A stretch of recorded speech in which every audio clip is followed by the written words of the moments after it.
തൃശൂർ മാളയിൽ 6 വയസ്സുകാരനെ അതിക്രൂരമായി കൊലപ്പെടുത്തിയ സംഭവത്തിൽ പ്രതി ജോയെ സംഭവസ്ഥലത്തെത്തിച്ച് തെളിവെടുപ്പ് നടത്തി.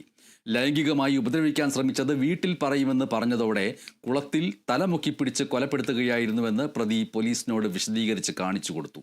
തെളിവെടുപ്പിനിടെ പ്രതിക്കെതിരെ നാട്ടുകാരുടെ രോഷപ്രകടനമുണ്ടായി. വ്യാഴാഴ്ച വൈകിട്ടായിരുന്നു മാള കോഴൂരിൽ നാടിനെ ഞെട്ടിക്കുന്ന കൊലപാതകം നടന്നത്. വീടിന് സമീപത്ത് വെച്ച് കാണാതായ കുട്ടിയെ പിന്നീട് കുളത്തിൽ മരിച്ച നിലയിൽ കണ്ടെത്തുകയായിരുന്നു. കുട്ടിയും പ്രതിയും ഒന്നിച്ചു നടന്നുപോകുന്ന CCTV ദൃശ്യങ്ങൾ പോലീസിന് ലഭിച്ചിരുന്നു. ഇതാണ് വഴിത്തിരിവായത്. സംശയം തോന്നിയ പോലീസ് പ്രതിയെ പിടികൂടി ചോദ്യം ചെയ്തതോടെ കുറ്റം സമ്മതിക്കുകയായിരുന്നു.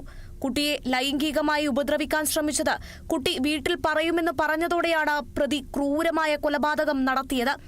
കഴിഞ്ഞ ദിവസം തന്നെ അറസ്റ്റ് രേഖപ്പെടുത്തിയ പ്രതിയെ ഇന്ന് സംഭവസ്ഥലത്ത് എത്തിച്ച് തെളിവെടുപ്പ് നടത്തി. നാട്ടുകാരുടെ പ്രതിഷേധം കണക്കിലെടുത്ത് വൻ പോലീസ് സന്നാഹത്തോടെയായിരുന്നു തെളിവെടുപ്പ്.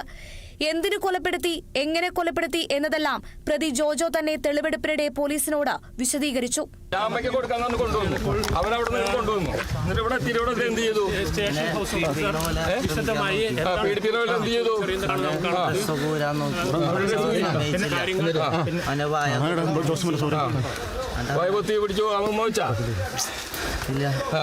ഞാൻ പിടിപ്പിക്കാൻ ശ്രമിക്കുന്ന പോലെ കാണിച്ചു. അപ്പൊ പൊതറി എനിക്ക് ദേഷ്യം കയറിയപ്പോ ഞാൻ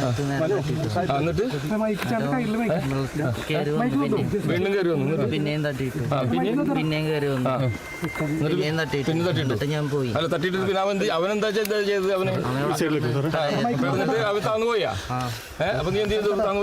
ഞാൻ കണ്ടു. പിഞ്ചോമനയുടെ കൊലപാതകം ഉൾക്കൊള്ളാനാവാതെ നാട്ടുകാർ.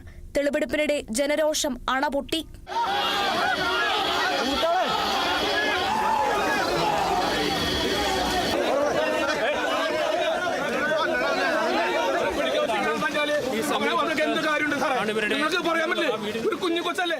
ജോജോയ്ക്ക് നേരെ പാഞ്ഞെടുത്ത ജനക്കൂട്ടത്തെ നിയന്ത്രിക്കാൻ പോലീസ് പണിപെട്ടു. 7 മിനിറ്റ് കൊണ്ട് തെളിവെടുപ്പ് പൂർത്തിയാക്കി പ്രതിയുമായി തിരികെ മടങ്ങി. കോടതിയിൽ ഹാജരാക്കിയ ജോജോയെ 14 ദിവസത്തേക്ക് റിമാൻഡ് ചെയ്തു. Kerala vision news, Thrissur.